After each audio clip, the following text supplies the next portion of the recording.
want to show you what we've accomplished on our van bill.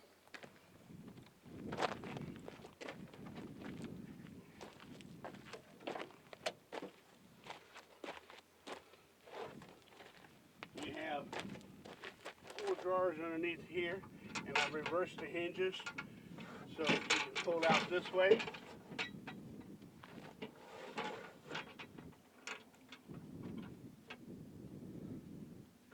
Also, we have storage underneath at the bottom, both sides, and we also have storage underneath.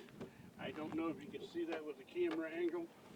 And the story is on went to order the mattresses, and they're telling us they're backlogged for 90 days because of all the cold weather down in Louisiana, Texas has shut down the refineries for making foam.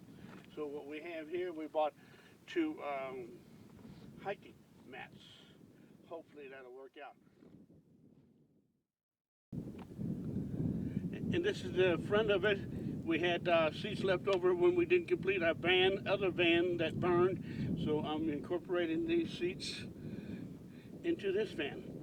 And we have a swivel and it slides back and forth. And as we have in the back, we have 4 cabinets, or 4 drawers, excuse me. And we have storage underneath too. This is the simplest and the easiest van build I've done. We want to keep it simple because we are boondocking. We don't need all the fancy stuff. Next week, we will show you power station, refrigerator, all the accessories we're putting inside of it, and how we did that. Thank you for watching our videos. I hope this inspires you to build your own van. And if you have any questions or suggestions, please send us your response. Thank you.